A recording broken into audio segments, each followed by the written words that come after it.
Have you ever wondered why, when you and 23 of your closest friends see a random bystander get murdered in the parking lot, nobody seems to call the police?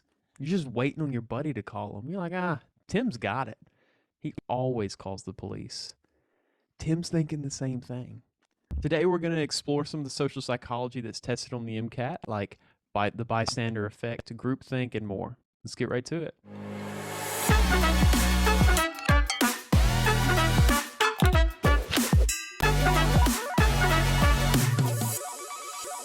All right, so if you're a part of our program, then today we're covering the Psych Soc Chapter 3, High Yield Topics.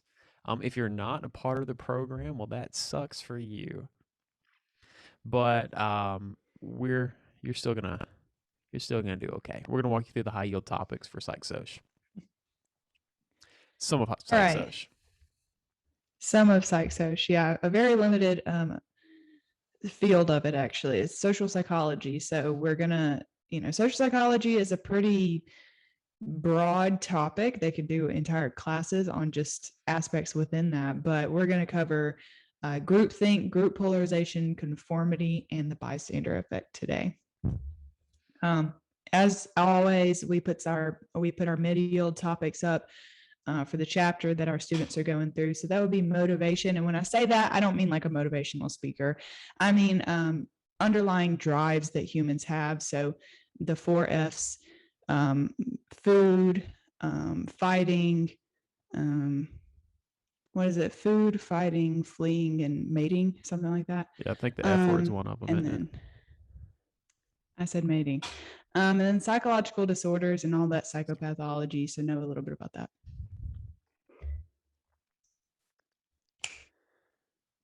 This is just a meme, and I do actually like Breaking Bad, and I don't think that it's social influence. I think it's Bryan Cranston influence.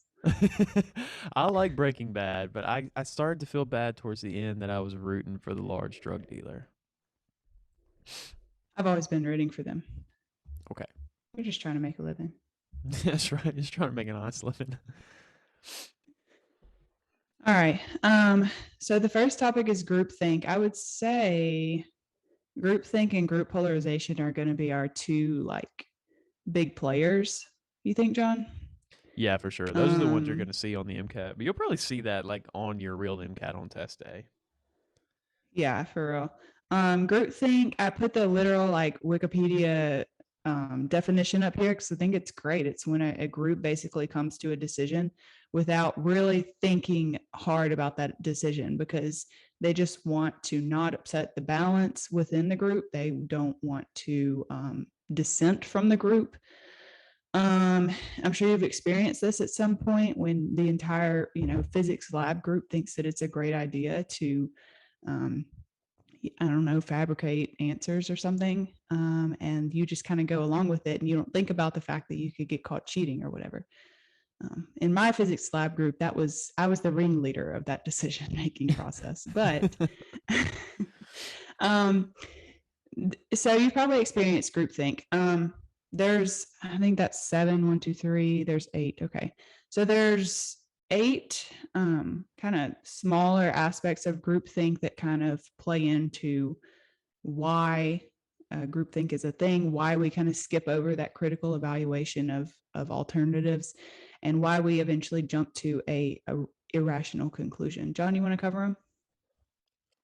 Well, I was just about to say we could cover those, but I remember memorizing all of them, and I've never seen the actual individual definitions on the MCAT.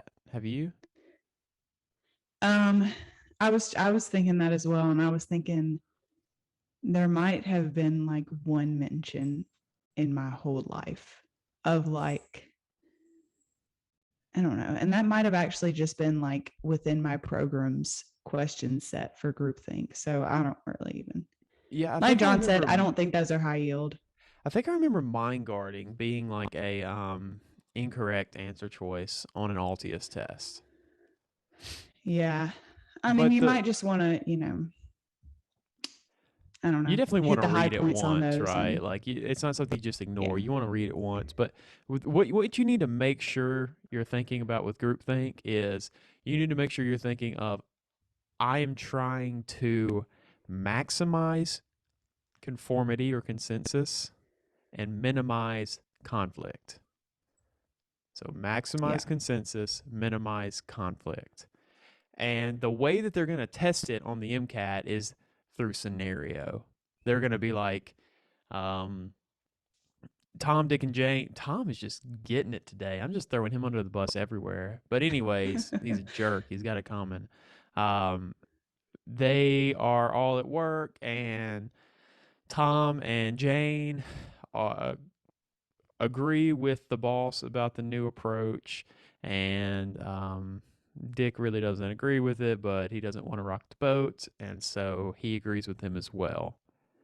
That's pretty much how they're gonna test it. Is they're going to give you like a scenario like that. yeah. I want to talk about one quick scenario because it really sticks in my mind, and it's this picture down here at the bottom. This is the Challenger explosion. That was, if you're not familiar with it, that's the explosion of the NASA aircraft when they were sending a teacher up into space. And I read a little about it. And not just the teacher, like she was with a It's group of not, yeah, it's astronauts and just she was funny the way highly you said it. trained. It was funny the way you said it. Not. It's not funny Yeah. that that happened. Yeah, no, it was really tragic. But I was reading a lot about it and kind of what caused it. And basically, NASA had said that, oh, space travel is going to be like totally routine. It's going to be like basically like riding in an airplane by the time we hit 1960 or whatever. Like, I mean, they hadn't even figured out like racism, and they're still like trying to send people into space every single day. And so basically, people were like, oh, it's routine. So it got boring. Even though NASA wasn't able to actually ever make space flight routine.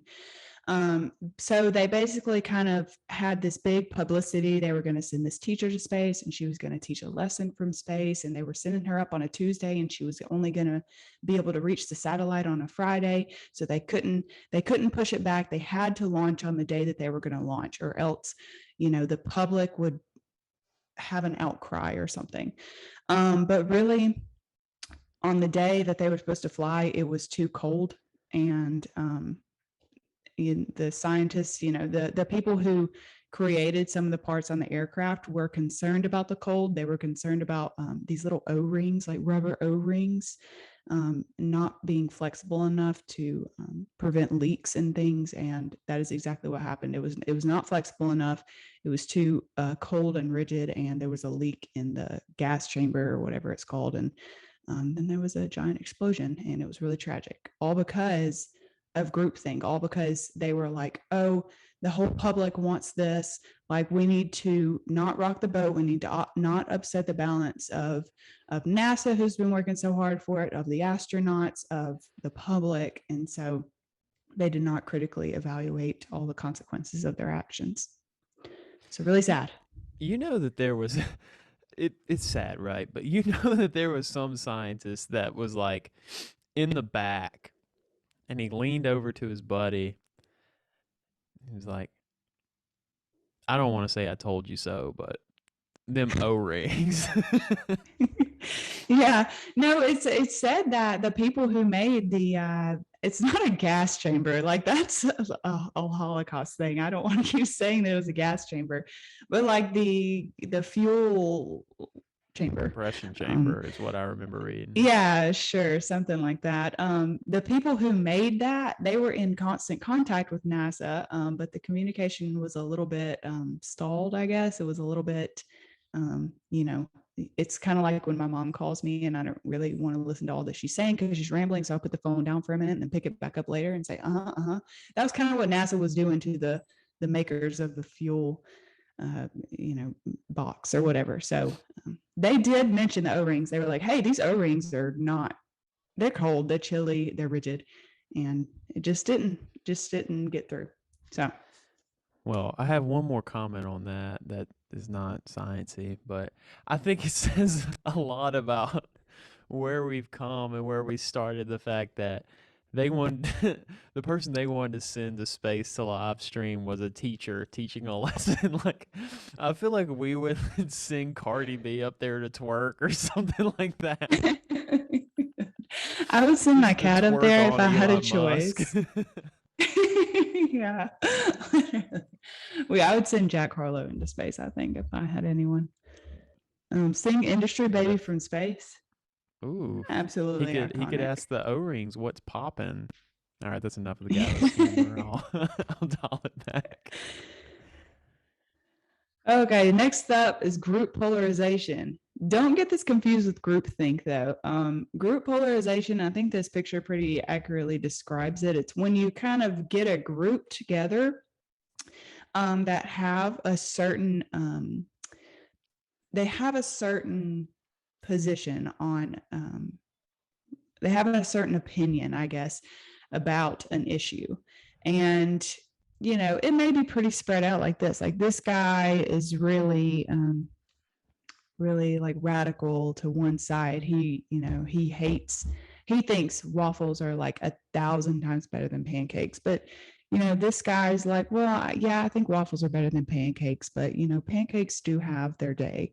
And then this girl's like, well, I mean, relatively speaking, I think pancakes and waffles are both pretty good. So they get these people in a group, and the average opinion is a little bit in one direction. So you can see the average opinion of this is that waffles are better. If we're saying that this is the waffle side and this is the pancake side, this is absolutely the worst example I could have ever thought of. But Because it's so once you obviously get them in a group, pancakes. yeah, it's so obviously pancakes. But once you get that group together and they start discussing it a little bit, basically they're all going to shift to a more radical position. So you can see by the end of it, the average opinion is further over from neutral than it started. Yeah, I hate I to look like even a drawn say it. hangman. I hate to even say it, but the easiest way to think of this and the way that you've seen it the most in your life is with politics. Like nobody has if you take your political opinion from 5 years ago and you compare it to now, nobody's like, I mean, yeah, I think I'm more neutral. Like I think I understand both sides. No, you're either like I love President Biden or I love former President Donald Trump. Like that's most people are polarized. And after they have a discussion, they will become more polarized on that opinion. It's just like you sit down, say that you are a supporter of former President Trump. You sit down and you talk with someone that is a supporter of President Biden. Both of you are going to leave and be like, that guy's flipping nuts. Trump train 2024. You're not going to be like, well, he had some valid arguments, even though you should. But this is a social phenomenon. So Yeah, you're going to I get more would I would go out polarized. on a limb and I would go out on a limb and say that I think most people are moderate, but that's because I'm a positive. I'm like an optimist. But Waffles or John's pancakes, totally though. right. Um, that's a completely different topic. Trump train 2024. Just Pancakes? kidding. Pancakes. They're on Pancakes the are right. obviously better. So but basically, yeah, when you see this on the MCAT, if you see a group discussing an issue, they're going to get more radical of whatever. I mean, they're not going to start out like sort of on, sort of, if we're talking about politics, they're not going to start out sort of Democrat. And then by the end of their discussion, they're totally Republican. They're going to become like totally Democrat. So, there has to be kind of an already like a shift to the side. But once they discuss it, it gets more radical. Yeah, Right. and you're not going to see the words Republican and Democrat on the like. I do not expect the AAMC to use political words, but that's a good example to burn it into your brain.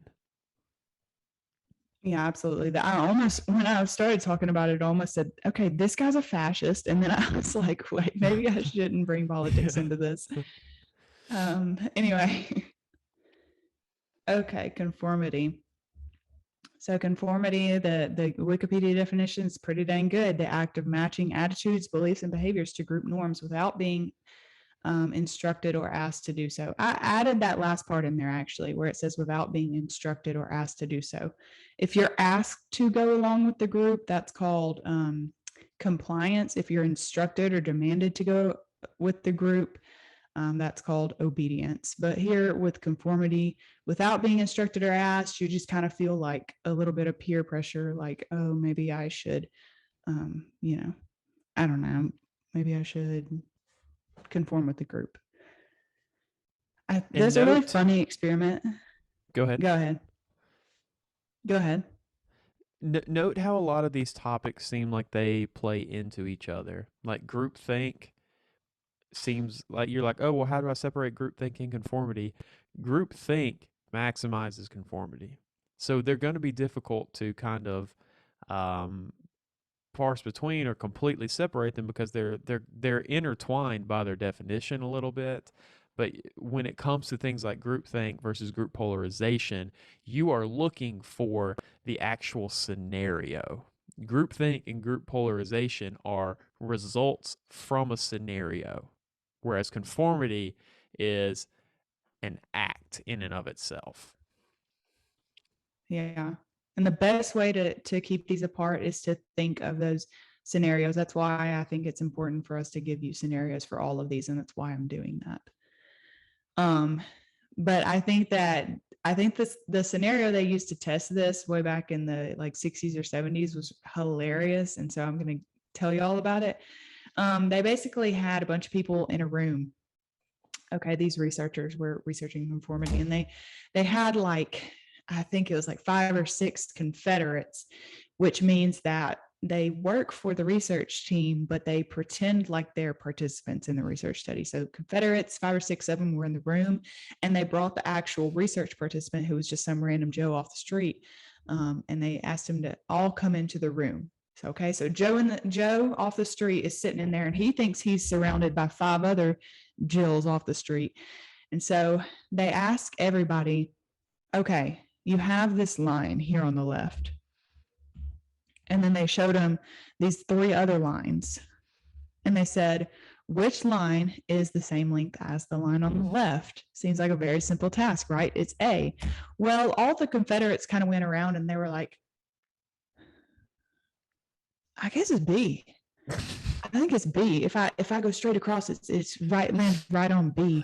And so they went around, and then they left old Joe off the street, the participant, for the last. And it was like a crazy amount of time. It was like 60 or 70% of the time, Joe would be like, yeah, definally B. Definitely B is the same length.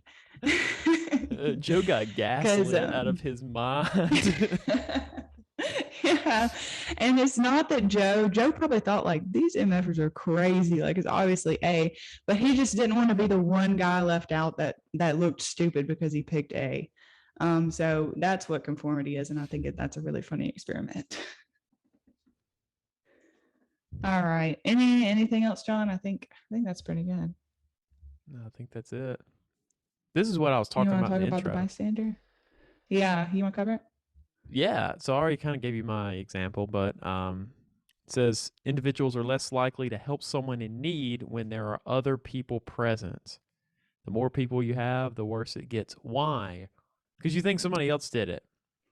You think somebody else is going to do that. And so a lot of times the example that you'll hear is like, if you see somebody drop their book or drop all their papers and stuff in the hallway, and it's like a crowded hallway, you don't go down to help them. You will likely just kind of watch keep on pick trucking. it up. But or keep on trucking and be like, nerd. But yeah.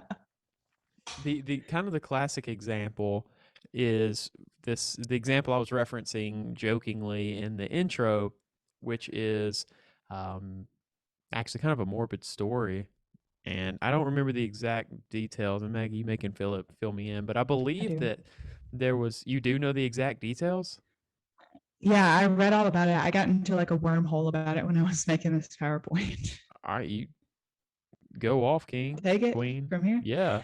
Um, okay, so basically, there was this very popular story about the bystander effect, and the bystander effect was not really like a studied phenomenon until this happened. So there's a story about this girl. I think she was a waitress, and she was coming home from work.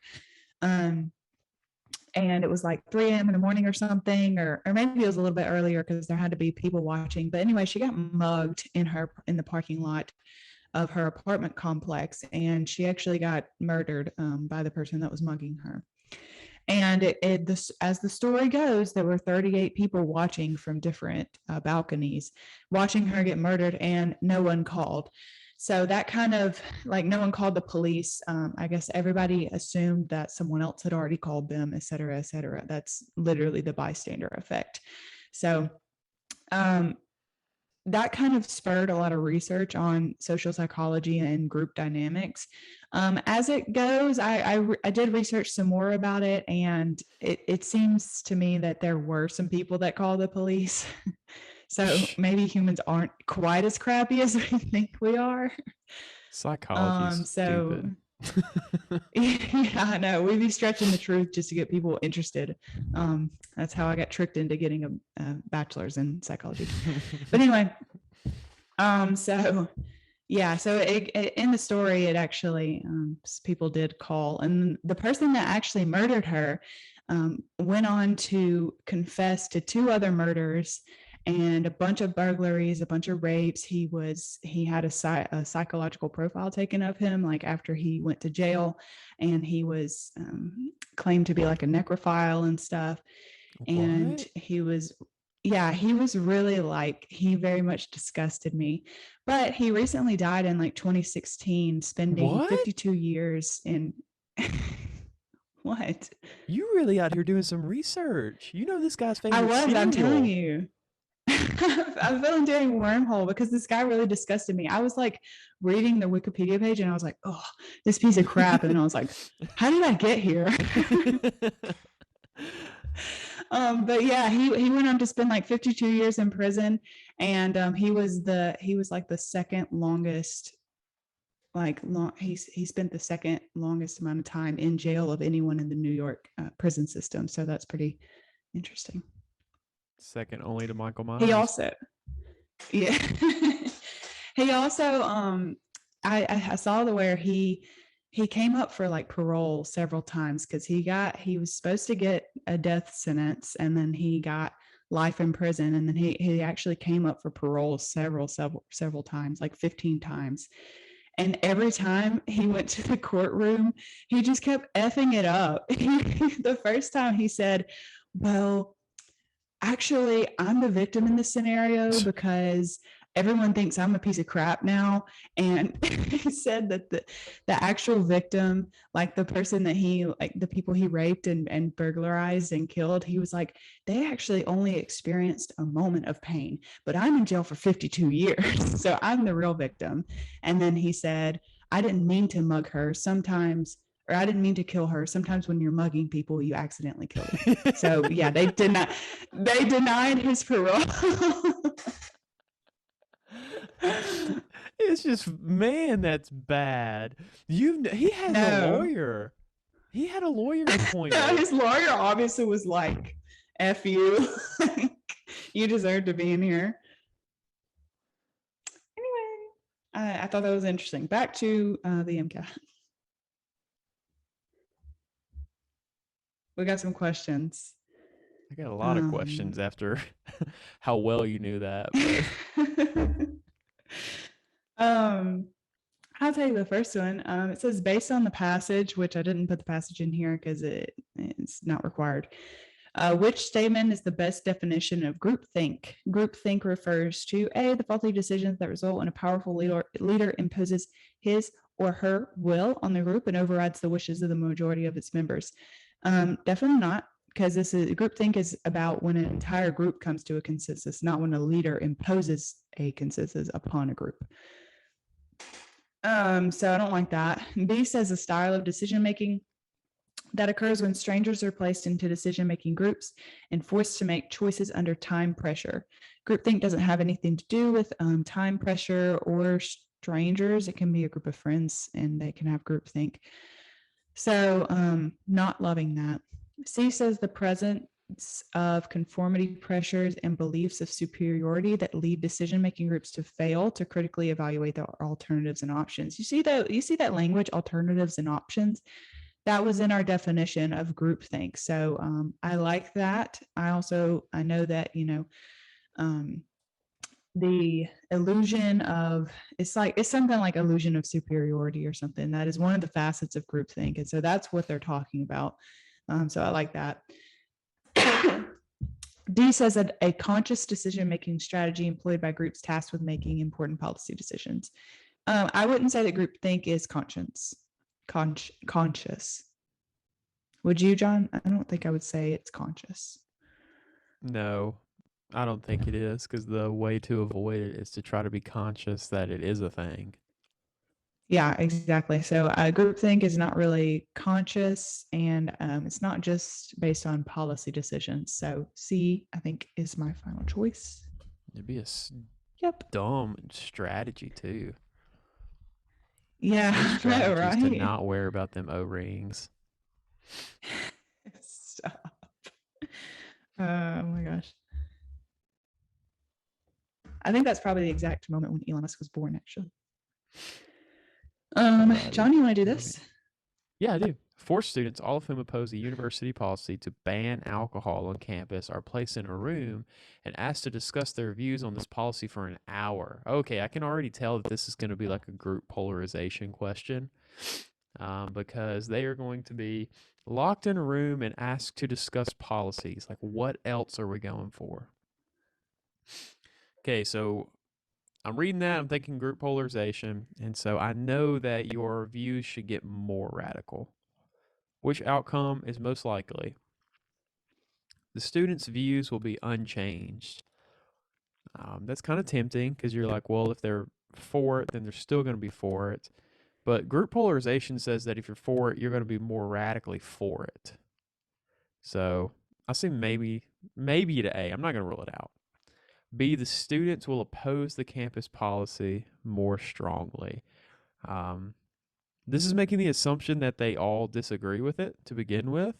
So that is an assumption, but it's saying that, I think I can annotate this, but it's saying that we're going to be moving more strongly, which I do like. I actually think that makes me prefer B over A, because A is not showing a deviation. So triangle delta is going to be my deviation. This does not show a deviation. This does show a deviation. They're going to oppose it. So I kind of like B. C says the students will no longer oppose the campus policy. I'm glad we're looking at this question, because it says no longer oppose it. That means they're going to change their view. They're not going to change their view, right? They may get more radical in their view of it, but they're not going to change it. AKA, you're not going to start out at a Democrat and become a Republican. You may start out at a Democrat and become more of a Democrat, or you may start out a Republican and become more of a Republican. I'm obviously borrowing an analogy here, right? The politics thing. But you're not going to switch from one to the other, or vice versa, according to group polarization. So I'll say maybe not C. D says the students' views will become more moderate. Again, that is, if we're looking at this continuum from D to R, and we have students here, or we have students here, group polarization says that they're moving closer to the ends, not that they're becoming more moderate. So I would go with answer choice B. Yep. Hey. Yeah. And if you'll notice, the questions like this are the reason why a lot of people like psych soc, because you have to know like an nth of group polarization to really see like what this question is trying to get at, and you notice these group, not group, you notice these buzzwords kind of, okay, we know that they oppose some policy. They're placed in a room and they discuss their views for an hour. what's going to happen, and we're talking about how their opinion is going to change, like very obviously pointing to groupthink. So yeah, notice those keywords in these definitions. Okay. To determine the effectiveness of brainstorming, a researcher designs a study in which participants are asked to produce alternatives to an existing marketing strategy on their own or with a group. Which pattern of results is most likely based on research on group processes? Okay, so we have two scenarios here. So we can either come up with ideas on our own or in a group. And it's asking basically, how much do you know about group dynamics? So let's read the answer choices. A says groups arrive at the improved alternatives more often than individuals. From what I know about social psychology, oftentimes, even though it is counterintuitive, we actually make worse decisions as groups than we do as individuals. And so I know that A doesn't sound like it's really trying to get at how the MCAT teaches social psychology. I don't really like A. Let's see if I got a better answer somewhere. Is there a better door around here? B says groups are more likely to critically evaluate alternatives than individuals. So that's exactly the opposite, right? Like that's the opposite of groupthink.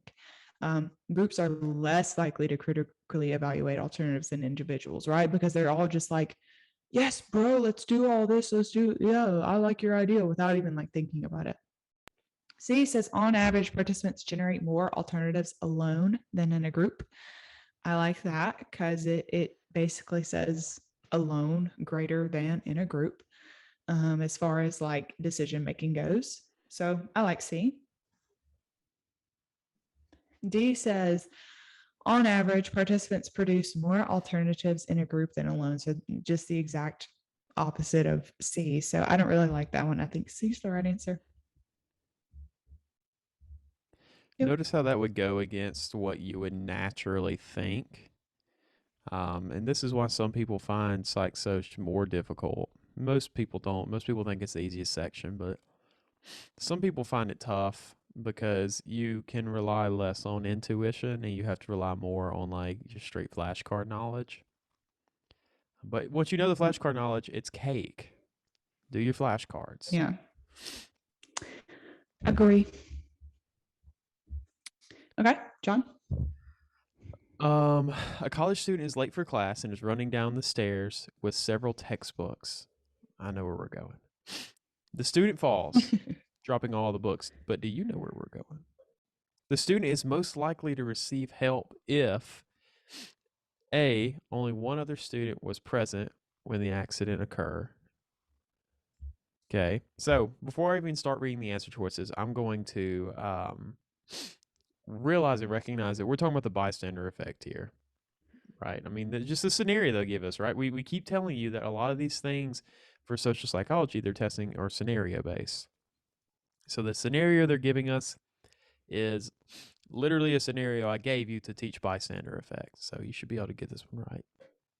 A says only one other student was present when the accident occurred. Well, bystander effect states that the more people that you get, the less likely you are to receive help. So seems like that would work vice versa. So you probably get some help if only one other person was there. So say maybe to A. B, the stairway was crowded when the accident occurred. Probably not. They're probably going to be like, ugh, Tina, she's so stupid. So maybe not to B. C says the accident occurred at the end of the day. I don't believe that I know of any social psychology that says like you're going to be more altruistic or more prone to help at the end of the day. I'd probably say it'd be the opposite because people get cranky towards the end of the day. But anywho's, that's not the bystander effect, right? That's about the number of people that are watching. So maybe not C. And D says the college was in an urban neighborhood. I don't like D because this is kind of talking about like how your geography is going to make a difference. And even if that was the case, colleges consist of individuals from all over the country and sometimes the world coming to them. So that kind of rules all that out. And E says if the person that knocked the books out of your hands admitted to necrophilia? I'll say I'll say maybe not, because apparently in that scenario people actually called the cops. So the correct answer here should be A. You probably receive help if only one other student was watching, because that would kind of offset the bystander effect by saying, I don't have a crowd of people watching me. So the people that are watching me are not going to be thinking, oh, well, maybe X, Y, or Z will help them pick up the books. It's just like, I'm the only one here. I'm going to help Tina the klutz pick up her books. So I go with A. Or not. Or Yep, yeah, or I'm nice gonna third look answer. at her and just be like, what type of person would that take? Tina's never going to come back to school again. Tina's not.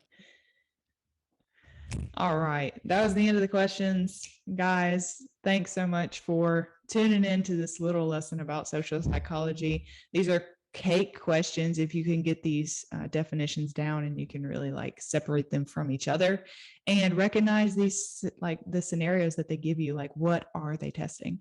So we will see you in the next video.